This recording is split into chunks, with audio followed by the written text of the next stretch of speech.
Killer and Pulu stepped through the doorway and into a world that defied all reason. The sky above them churned in shades of crimson and black, like the aftermath of a firestorm frozen mid-motion.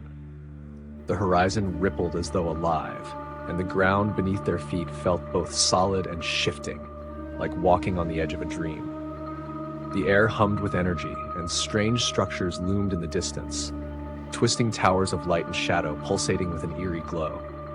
Machines unlike anything they had ever seen hovered above the ground, their mechanisms exposed but incomprehensible, as if their very existence broke the laws of physics. "This place," Pulu whispered, his voice barely above a breath. "It's alive." Killer said nothing, but his eyes burned with focus. Something about this dimension stirred him. It felt familiar, like waking from a dream only to realize you'd never been asleep. The Oracle stood beside them, her eyes reflecting the chaos around them. "This is the 13th dimension, a realm where time is an illusion and truth is the only currency.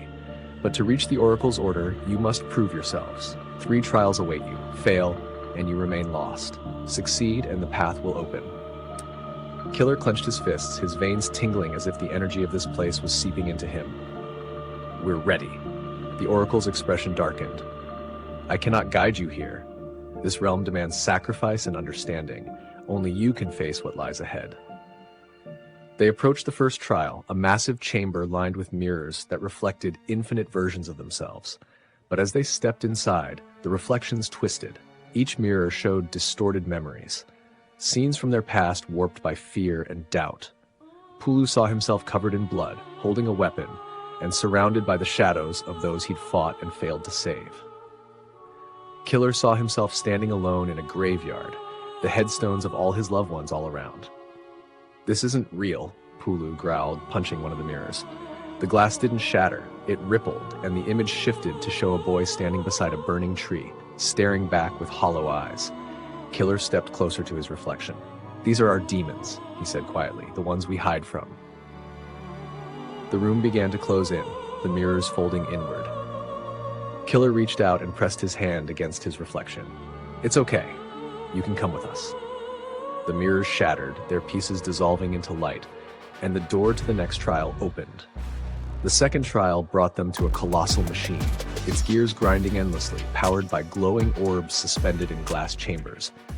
Holographic screens floated above, flashing images from their lives, faces of loved ones, victims, and strangers they had failed to save. A robotic voice boomed, "Feed the machine, or it will feed on you." Pulu stepped forward.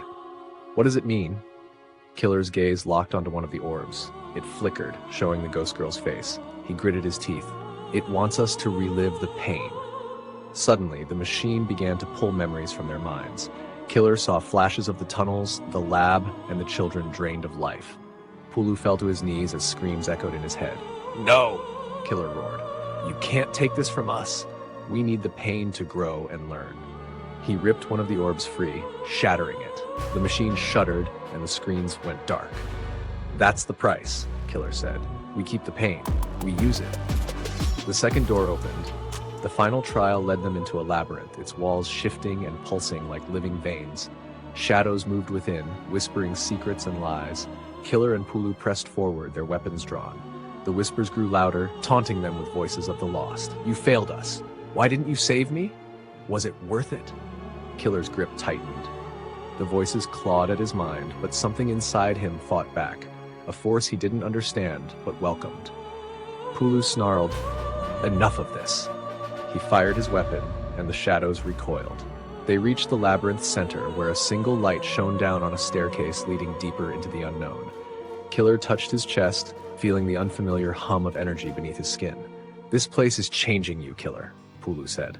Killer smirked. "Good, let it." They ascended the staircase, emerging into a long hallway lined with doors and strange symbols etched into the walls. At the end, a massive set of double doors awaited. Killer placed his hand on the door, feeling the weight of everything they had endured. He turned to Pulu. "You ready?" Pulu grinned.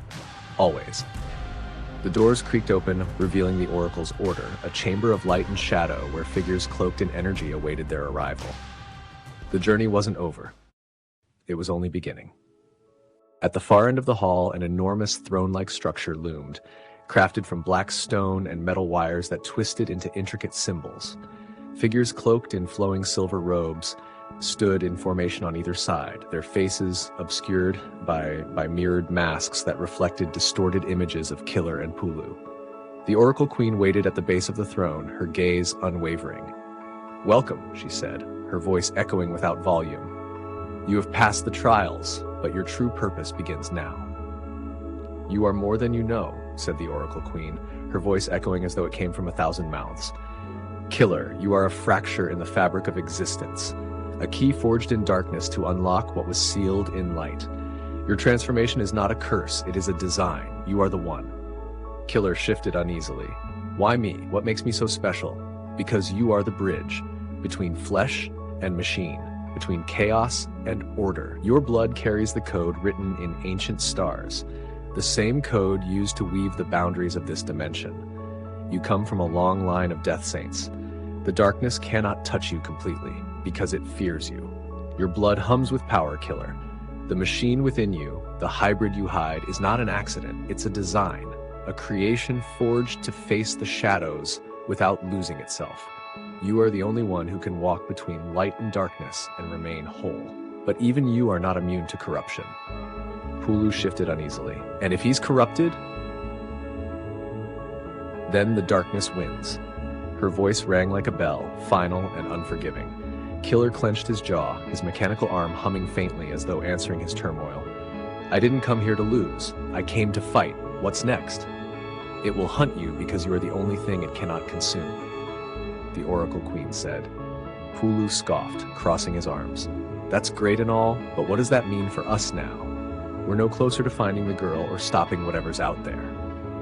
"The girl is a fracture too," the Oracle Queen said. "A lost fragment of a greater whole. She does not belong to the world you left behind, and yet she is bound to it. Her presence disturbs the fabric of reality, and the darkness feeds on that disturbance. If you find her, you may find the source of the rot consuming your world. But first, you must follow the threads she has left, clues scattered like breadcrumbs." "We cannot walk this path for you," the Oracle Queen warned. "Only give you clues you must decipher on your own." Killer stepped closer. "Tell me, what are the clues?" The Oracle's eyes darkened as she spoke. "To find the girl and face the darkness, you must unravel the truths buried in the past. Remember, we cannot guide you directly in this dimension.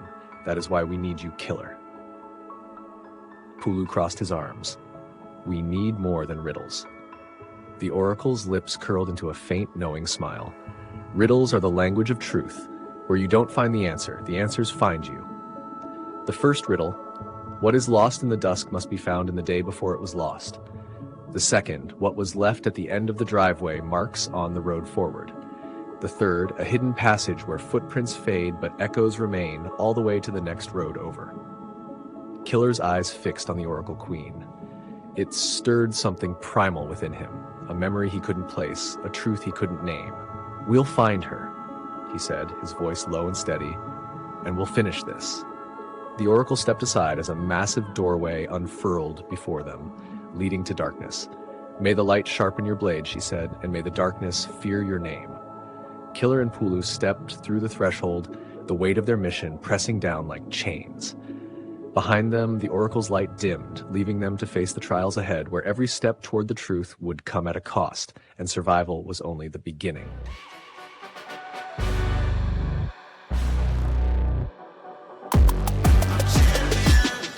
This ain't no regular thing. I came for the ring, you know what I mean. I shoot my shot and it's clean. This for my city, yeah, this for my team. If you talking, it's how to be nice. I play with all of my life. You see my name in the lights. Better get right, I'm champion. The game is in trouble, I've been in my depth for the piece of the puzzle, I got it for real. Still keep me going, I wake up and hustle, you won't see me buckle, I've been in the field. Man of the town, you been in your fields, I'm adjusting this crown. Call me your majesty, either that or your tragedy, we shutting everything down. I've been hot like somebody put a candle on them. Off top, I don't really stand opponents, this mine, the moment is run out and start a bunch of pandemonium. More game, I got some, the skill is bar one, y'all done, the game in the coffin. Referee screen, rest in peace, and think twice if you next to me, it's West. This ain't no regular thing, I came for the ring, you know what I mean. I shoot my shot and it's clean. This for my city, yeah, this for my team. If you talking, it's talk to me nice. I play with all of my life. You see my name in the lights. Better get right, I'm a champion. It's our repetition, I'm stacking these trophies. I'm good with addition, I spit like a pastor, I give you the vision. Up early morning, enough of the sleeping. My life is a dream, but you wishing you lived it. Haters get livid, my pocket's Pacific. That's deep if you get it. So therapeutic, I sleep on the critics. Don't feel like competing, I'm hearing these tickets. Whoa, let me switch the flow, a new bounce. Coming to the den with a lion, I'm gon' pounce.